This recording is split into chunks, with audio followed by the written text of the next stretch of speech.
그리스도인은 삶의 내용이 신앙인 사람, 삶의 방법이 신앙인 사람, 삶의 목적이 신앙인 사람, 그들이 바로 그리스도인입니다. 그렇다면 신앙으로 사는 것, 이것이 그리스도인에게 당연한 삶일 텐데 신앙으로 사는 삶은 어떤 것인가? 오늘 성경에 등장하는 많은 인물들 가운데 엘리야를 통하여서 배우려고 합니다. 왜 하필 엘리야인가? 믿음의 조상이라고 불리어지는 아브라함도 있고 우리가 잘 알고 있는 야곱이라는 인물도 있는데 왜 신앙의 삶을 엘리야에게서 배우려고 하는가? 아브라함에게도 배울 수 있습니다. 야곱에게도 배울 수 있습니다.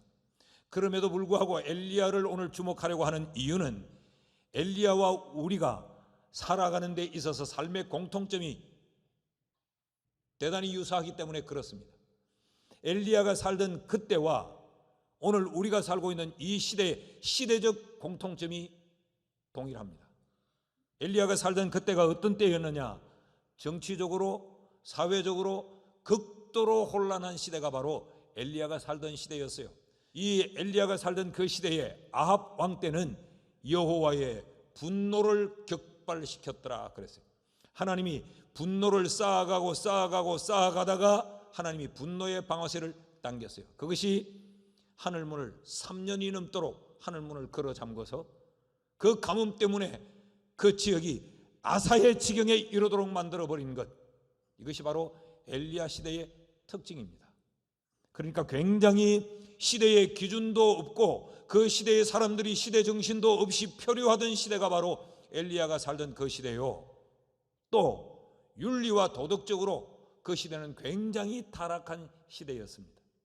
절대적 기준이 없었습니다. 우리가 좋으면 그것이 기준이 됐습니다. 우리가 옳다고 생각하면 그게 옳은 거였어요. 오늘 우리가 살고 있는 이 시대를 우리가 포스트 모던 시대라 그렇게 이야기하죠. 이 포스트 모더니즘이 횡행하는 시대의 특징이 뭐예요? 절대적 기준이 없다는 겁니다. 모든 기준들을 파괴시켜버리고 우리가 좋은 대로 우리가 원하면 내게 유익이 되면 그게 진리요, 그것이 내 삶의 기준이 되어버리는 시대가 바로 오늘 이 시대예요. 그러니까 엘리야가 살던 그 시대와 오늘 우리가 살던 이 시대가 너무도 닮았습니다. 그런데 이런 시대를 살던 엘리야, 그는 마치 어두운 밤하늘의 외로운 북극성처럼 그 흑암의 시대에 그는 신앙의 기치를 높이 들고 세상과 타협하지 않고 세상에 흔들리지 않고 하나님의 사람으로 신앙의 삶을 살아냈습니다. 그래서 우리는 엘리야를 통하여서 신앙으로 산다는 것이 뭐냐, 신앙의 삶이 뭐냐, 그걸 배우려고 하는 거예요. 그 엘리야에게서 그 가르침을 받아서 이 어두운 시대에 우리도 신앙의 삶을 살려고 하는 것입니다. 또 하나, 엘리야에게서 신앙의 삶을 배우려는 그 이유는 뭔가? 이 엘리야는 우리처럼 지극히 보편적이고 보통의 사람이에요. 오늘 본문 1절 상반절을 보면 길르앗에 우거하는 자 중에 디셉 사람 엘리야, 이것이 엘리야의 이력의 전부입니다. 길르앗에 살고 있던 사람 엘리야. 길르앗이 어디냐? 길르앗은 요단 동쪽 편으로 멀리 떨어져 있는 개발이 안 된 아주 시골 마을입니다. 성경에 몇 번 등장을 하죠. 그런데 이 길르앗에 살고 있었는데 길르앗도 이 엘리야의 고향은 아니에요. 엘리야의 고향은 어디냐? 디셉 사람입니다. 디셉은 성경에 다른 곳에 등장하지 않는 지명입니다. 그러니까 엘리야가 누구냐? 시골 깡촌 출신 엘리야라는 이야기입니다. 아무것도 내세울 것이 없는 촌부 엘리야. 그럼에도 불구하고 그가 시대의 조류에 휩쓸리지 않고 아무것도 내세울 거 없는 무명의 사람 엘리야가 그 어두운 시대에 별처럼 신앙을 지키며 오히려 그 민족을 빛 가운데로 끌어내는 하나님의 선한 도구가 된 그 인물, 엘리야가 그런 삶을 살 수 있었다면 여러분, 우리도 이 힘들고 어려운 시대에 멋진 신앙의 사람으로 살아갈 수 있지 않겠습니까? 아무것도 내세울 것이 없는 이 엘리야를 하나님은 어둠 가운데 샛별 같은 이런 신앙인으로 하나님이 세워냈다면, 엘리야가 그 삶을 살았다면 너도 가능하다. 오늘 이 시대가 이렇게 혼란하고 이렇게 어렵고 모든 것이 다 무너져 버린 것 같은 이런 절망의 시대지만 엘리야도 그때 신앙인으로서의 삶을 살았다. 너도 살 수 있다는 거죠. 여러분, 이 가능성에 우리의 믿음의 첫발을 다시 새롭게 내디딜 수 있기를 주의 이름으로 축원합니다. 엘리야에게서 배우는 신앙의 삶이란 고백과 훈련과 그리고 신뢰예요. 오늘은 그 첫 번째, 신앙으로 산다는 것은 어떤 삶을 말하는가? 신앙을 고백하는 삶을 말합니다. 신앙을 고백하며 사는 삶이 바로 신앙으로 사는 삶이라는 거죠. 오늘 1절 말씀을 같이 한번 읽어봅시다. 다 같이 시작. 길르앗에 우거하는 자 중에 디셉 사람 엘리야가 아합에게 말하되 내가 섬기는 이스라엘의 하나님 여호와께서 살아계심을 두고 맹세하노니 내 말이 없으면 수년 동안 비도 이슬도 있지 아니하리라 하니라. 우리는 대부분 엘리야 하면 17장은 그냥 스킵하고 어디로 넘어갑니까? 18장으로 가요. 18장에 어떤 내용이 나타납니까? 엘리야가 갈멜산에서 하나님을 향하여 기도하죠. 하나님이여 불로 응답해 주십시오. 그래서 하나님이 하늘에서 불을 떨어뜨려 주었던 갈멜 산정에서 850대 1의 영적인 맞짱을 떠서 엘리야가 이겨냈다. 이것이 엘리야 하면 우리 머릿속에 떠오르는 사건이에요. 그러나 사실 18장의 그 내용은 그렇게 중요한 게 아닙니다. 그것은 17장으로 말미암는 당연한 결과예요. 17장이 있으면 18장 같은 그런 사건, 우리가 기적이라고 불리워지는 그런 사건은 지극히 일상적이고 보편적인 일로 따라오는 거죠. 17장이 중요한데, 이런 신앙인으로서 엘리야가 살게 된 그 스타트 라인이 어디냐? 바로 1절 이 말씀이에요. 1절은 엘리야의 신앙 고백입니다. 이 고백에서 엘리야의 세 가지 신앙 고백을 우리가 살피려고 합니다. 그 첫째로 엘리야가 무엇을 고백했느냐? 나는 여호와 하나님을 섬긴다. 여호와가 나의 하나님이시다. 이것을 지금 엘리야는 고백하고 있습니다. 우리에겐 굉장히 친숙한 표현 아닙니까? 그런데 이 고백은 폭탄 선언입니다. 여호와가 나의 하나님이시다. 이건 목숨을 건 고백이에요. 왜냐하면 그 당시에 온 나라가 바알 신을 섬기기 위해, 바알 우상을 섬기기 위해 줄을 서서 나아가던 때였고, 그 이스라엘 왕 아합이 권력을 동원해서 여호와 신앙을 포기하도록 강요하고 바알 신을 섬기라고 재촉하던 때가 바로 그때였어요. 뿐만 아니라 18장에 가보면 이런 내용이 나타납니다. 이 아합 왕의 부인 왕비 이세벨이 바알을 섬기지 아니하는 사람, 다시 말하면 여호와 하나님을 섬기는 사람들을 색출해내서 목을 치던 때였습니다. 그래서 선지자들을 찾아내서 여호와의 신앙을 전파하지 못하도록 그들의 목을 치던 때가 바로 이때였어요. 예수 믿으면 직장을 얻지 못하는, 취업을 못하던 때, 예수 믿으면 승진을 못하던 때, 예수 믿으면 나라의 모든 복지의 혜택을 누리지 못하던 때, 아니 예수 믿으면 무조건 붙들려 감옥으로 가야 했던 때, 이런 시대에 엘리야는 자신의 신앙을 고백합니다. 어떻게 해요? 나는 여호와 하나님을 믿는다. 너희가 믿는 바알이 신이 아니라 나는 여호와가 나의 신이다. 이것을 엘리야가 그 시대 앞에 고백하고 있는 것이요. 이것이 신앙으로 사는 삶입니다. 신앙으로 산다는 것은 입술의 고백으로 사는 것이 아니고 삶의 신앙 고백으로 사는 것이죠. 엘리야를 보십시오. 얼마나 이 대단한 인물인가.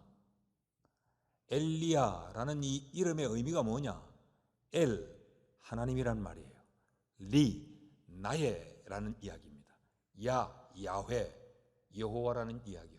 엘리야의 이름 자체가 여호와가 나의 하나님이다, 그런 의미예요. 우리는 세상을 엘리야처럼 살아야 되는데, 아마 엘리야가 이런 신앙의 고백을 하지 않았다면 엘리야는 이름을 엘리야로 지을 수 없을 거예요. 엘리바알로 지었어야 될 거예요. 바알이 나의 신이다. 왜? 시대의 정신이 바알이었어요. 시대의 흐름이 바알이었어요. 시대의 사상이 바알이었어요. 바알. 그러니까 엘리바알, 바알이 나의 하나님이다. 온 세상의 사람들이 엘리바알 할 때 이 엘리야는 엘리야 했다는 거죠. 이게 신앙이라는 겁니다. 이게 신앙으로 사는 것이라는 거죠. 세상을 이기고 잘 살고 싶은데 자꾸 세상 앞에 무너지죠. 주일날 예배 드리고 말씀 들을 때는 그래, 신자답게 한번 살아봐야지.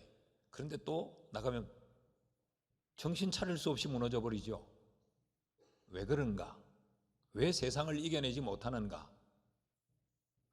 이 신앙의 고백이 없기 때문에 세상을 이기지 못합니다. 역대하 19장 16장 9절 말씀을 보면 이렇게 말합니다. 여호와의 눈은 온 땅을 두루 감찰하사 전심으로 자기에게 행하는 자를 위하여 능력을 베푸시나니. 하나님이 누구에게 능력을 베푸시는가? 전심으로 자기를 향하는 자. 이 말씀을 바꾸면 세상 앞에서 여호와가 나의 하나님이라고 고백하는 삶을 사는 자에게 하나님이 능력을 주신다는 거예요. 그 세상을 이기게 만드는 거예요. 나를 이기게 만드는 거예요. 왜 내 감정 하나를 못 이깁니까? 왜 내가 내 성격 하나를 못 이겨냅니까? 왜 내 속에 아말렉을 내가 이겨내지 못합니까? 왜 우리는 세상 앞에 이리 넘어지고 저리 넘어집니까? 술 한 잔에 우리의 인생이 왜 엎어집니까? 능력이 없으니까. 그걸 이겨낼 능력이 없으니까. 그 능력이 누구로부터 옵니까? 하나님으로부터 주어지는데, 하나님은 누구에게 그런 능력을 주시는가? 전심으로 자기를 향하는 자, 오직 여호와만이 나의 하나님이라고 고백하는 자에게 하나님이 능력을 주신다는 것이죠. 사랑하는 여러분, 여러분의 삶에 이런 고백이 있기를 주의 이름으로 축복합니다. 둘째로, 엘리야의 신앙의 고백은 뭐였느냐? 여호와가 나의 하나님이라는 고백을 엘리야가 했을 뿐만 아니라 엘리야는 이스라엘의 주인은 하나님이시다, 이 사실을 고백합니다. 1절 말씀을 제가 다시 한번 읽어볼까요? 길라앗에 우거하는 자 중에 디셉 사람 엘리야가 아합에게 말하되 내가 섬기는 이스라엘의 하나님 여호와께서 살아계심을 두고 맹세하노니 내 말이 없으면 수년 동안 비도 이슬도 있지 아니하리라. 무슨 말씀이요? 다시 한번 띄워주시면 이렇게 말하죠. 내가 섬기는 하나님, 그분이 누구냐? 이스라엘의 하나님 여호와다라고 말해요. 여러분, 이 고백도 어마어마한 고백입니다. 지금 이 이스라엘의 모든 백성은 바알이 하나님이라고 믿고 있어요. 이러한 시대에 엘리야가 No! 바알은 하나님이 아니야. 이스라엘 민족의 주인은 여호와 하나님이야. 이걸 선언하는 거예요. 주인이 누군가를 선포하는 거죠. 여러분 기억하십시오. 우리는 천국 백성입니다. 그러므로 우리의 왕은 예수 그리스도입니다. 이것이 엘리야의 신앙의 고백이었습니다. 사도행전 2장에 보면요, 오순절날 성령이 강림하고 이 성령의 충만함을 입은 제자들이 겁없이 세상을 향하여서 복음을 막 쏟아낼 때, 그때 그 복음의 중심 메시지가 뭐였느냐? 사도행전 2장 36절 말씀을 보면 그런즉 이스라엘 온 집은 확실히 알지니. 이스라엘이 누구예요? 그 뿌리가 하나님이에요. 하나님의 백성된 너희들은 확실히 알지니 너희가 십자가에 못 박은 이 예수를 하나님이 주와 그리스도가 되게 하셨느니라. 이스라엘 백성들아, 너희가 잘 알아야 된다. 너희는 예수를 십자가에 못 박아 죽여버렸지만 너희가 알아야 돼. 예수가 누구냐? 예수는 너희의 주, 큐리오스. 이 말은 롤드, 그런 말이에요. 너희의 주인이 누구냐? 너희의 주인이 예수다. 예수가 누구냐? 그리스도다. 오실 메시아, 그분이 바로 예수다. 이걸 확실히 알아야 된다라고 지금 설교하고 있는 거예요. 오늘 3부 예배를 드리는 우리 모두가 여호와가 나의 주인임을 고백하는 이런 바른 신앙인으로 삶을 살 수 있기를 주의 이름으로 축원합니다. 셋째로, 이 엘리야의 신앙 고백은 여호와가 나의 하나님이라는 고백과 하나님이 이스라엘의 주인이다라고 하는 주인됨의 고백과 또 하나의 고백을 합니다. 이 짧은 한 절 표현 속에서 여호와 하나님은 살아계시는 하나님이다 라고 고백을 해요. 이 고백 때문에 여호와가 나의 하나님이다, 하나님이 이스라엘의 주인이다, 이 모든 것이 가치가 있는 겁니다. 살아있지 아니하다면 이것들이 아무런 가치를 갖지 못하죠. 1절 말씀을 이런 의미에서 다시 보면, 길라세 우거하는 자 중에 디셉 사람 엘리야가 아합에게 말하되 내가 섬기는 하나님은 어떤 하나님이냐? 이스라엘의 하나님이실 뿐만 아니라 살아계시는 하나님이다 라고 지금 고백하고 있어요. 여호와께서 살아계심을 두고 맹세하노니. 그러니까 엘리야는 하나님이 살아계신 하나님을 그것을 확실히 믿었던 거죠. 그리고 그 삶의 현장에서 내가 믿는 하나님은 살아계신 하나님이야를 고백하면서 살았던 거죠. 여호와는 살아계신 하나님이다라고 하는 이 의미는 그냥 안 죽고 살아있다라는 의미가 아니라, 이 의미는 지금 우리 가운데 현존하고 계신다는 의미예요. 그래서 예수님께서 뭐라고 말씀하십니까? 내가 너희 가운데 함께 있으리라. 너희 두세 사람이 모인 그곳에 나도 함께 있으리라. 그래서 예수님이 너희 가운데, 너희 안에라는 이 표현을 두 가지로 쓰고 있어요. 어몽, 또 하나는 인, 그런 의미를 쓰고 있어요. 이 살아계시니까 우리와 함께 할 수 있는 거예요. 살아계시니까 나를 주장하고 간섭할 수 있는 거예요. 베드로의 오순절 설교의 중심을 보면요, 사도행전 2장 23절에서 24절에 이렇게 말합니다. 그가 하나님께서 정하신 뜻과, 여기 그는 예수님을 말해요. 하나님이 정하신 뜻과 미리 아신 대로 내준 바 되었거늘 십자가에 돌아가셨거늘, 그 이야기죠. 너희가 법 없는 자들의 손을 빌려 못 박아 죽였으나 하나님께서 그를 사망의 고통에서 풀어 살리셨으니 이는 그가 사망에 매여 있을 수 없었습니다. 오순절 베드로의 설교의 중심은 예수 그리스도는 살아계신다, 예수 그리스도는 여기 현존해 계신다라는 것이 메시지의 중심이었어요. 여러분, 하나님이 살아계시기에 우리의 기도가 응답될 수 있는 것입니다. 하나님이 살아계시기 때문에 우리를 도울 수 있고 우리를 위로해 주실 수가 있는 거예요. 사도신경 한번 외워보실까요? 다 같이 사도신경 시작. 전능하사 천지를 만드신 하나님 아버지를 내가 미사오며 그 외아들 우리 주 예수 그리스도를 미사오니. 이제부터는 우리가 예수를 믿는데 우리가 믿는 예수가 어떤 분인가를 이야기해요. 시작. 이는 성령으로 잉태하사 동정녀 마리아에게 나시고 본디오 빌라도에게 고난을 받으사 십자가에 못 박혀 죽으시고. 여기서 멈추지 않아요. 우리가 믿는 예수님은 십자가에 못 박혀 돌아가신 예수다. 십자가의 예수에서 멈추지 않아요. 장사한 지 사흘 만에, 시작. 장사한 지 사흘 만에 죽은 자 가운데서 다시 살아나시며 하늘에 오르사 전능하신 하나님 우편에 앉아 계시다가 살아나신 이 하나님은 하나님 우편에 앉아 계신다. 그래서 우리를 지금 감찰하고 계시는 거예요. 우리를 다 살피고 계세요. 이건 부정적인 의미에서도 우리를 감찰하실 뿐만 아니라 긍정적인 의미에서도 우리가 넘어질세라 엎어질세라 낮에 해에 상할까 밤에 달에 해함을 받을까 하나님은 졸지도 주무시지도 않고 우리를 지금 살피고 계신다는 거죠. 계속 읽읍시다. 시작. 저리로서 산자와 죽은 자를 심판하러 오시리라. 성령을 미사오며 거룩한 공회와 성도가 서로 교통하는 것과 죄를 사하여 주시는 것과 몸이 다시 사는 것과 영원히 사는 것을 미사옵나이다. 아멘. 살아계시기에 심판의 주로 오실 수가 있어요. 재림의 주님으로 찾아오실 수 있다는 거죠. 이것이 엘리야의 신앙의 고백이었습니다. 그러니 이 신앙의 고백이 우리의 삶의 현장에서 고백된다면 우리는 두려움을 이길 수 있습니다.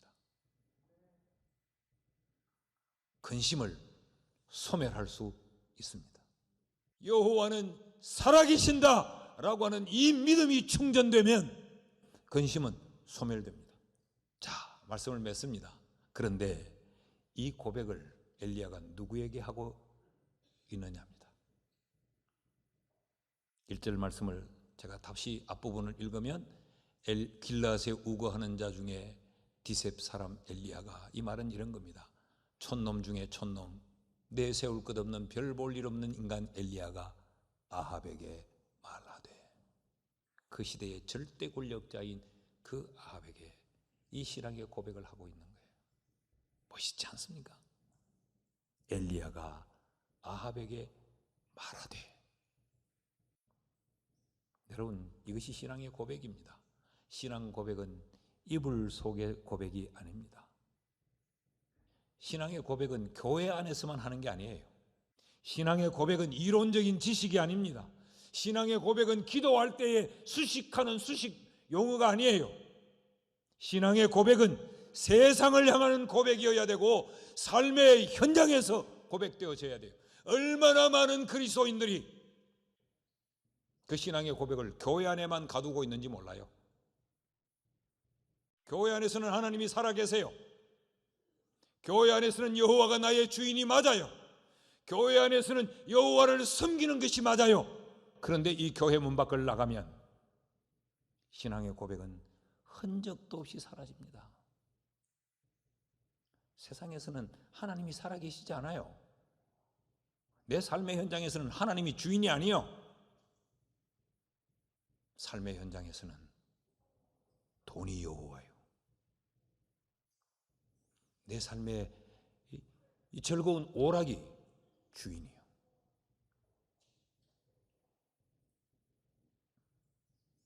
신앙의 고백은 삶의 현장에서 세상을 향한 고백일 뿐만 아니라 신앙의 고백은 세상을 향한 도전입니다. 자, 엘리야가 아합이라고 하는 그 권력을 향해서, 그 시대의 권력을 향해서 지금 도전하고 있는 겁니다. 이것이 신앙의 삶을 사는 것이란 말이죠. 나는 여러분 모두가 신앙의 고백으로 세상을 향하여서 I'm Christian 이라고 선전포고하는 이런 신앙의 고백이 있기를 축복합니다. 직장에서 친구들에게 신앙의 고백으로 도전하십시오. 여러분의 미래를 향해서 신앙의 고백을 해야 돼요. 내 미래가 하나님의 손에 달렸다. 내 월급 통장을 향해서 신앙의 고백을 해야 돼요. 이건 하나님의 것입니다. 하나님이 주인입니다. 하나님이 주셨습니다. 라고 고백을 해야 돼요. 세상의 달콤한 유혹들, 세상의 미혹과 마주하면서 난 하나님을 섬긴다 라고 신앙을 고백해야 돼요. 그래야 우리가 신앙의 삶을 살 수 있는 거예요. 그래야 우리가 하나님의 기쁨이 될 수 있는 거예요. 그래야 하나님이 우리에게 능력을 부어주시는 거예요. 그래야 하나님이 우리에게 은혜와 복을 부어주시는 거예요. 이 고백이 있어야 하나님이 맡길만 하니까, 이 고백이 있어야 하나님도 믿을만 하니까 우리에게 물질도 맡기고 명예도 맡기고 권력도 맡기고 미래도 맡기는 거예요. 여호와가 나의 하나님입니다. 이 고백이 없으면 하나님은 우리에게 하나님이 되실 수가 없어요. 주님의 말씀을 기억하십니까? 너희가 사람들 앞에서 나를 부끄러워하면 나도 아버지 앞에서 너를 부끄러워하리라 그랬어요. 세상 앞에서 여호와가 나의 하나님이라고 당당하게 고백하며 그 신앙의 삶을 살지 않는 자를 하나님이 어떻게 기뻐할 수 있겠습니까? 여러분, 오늘 이 말씀 다시 한번 붙들고 여러분의 인생의 운명을 이 말씀에 걸 수 있기를 축복합니다.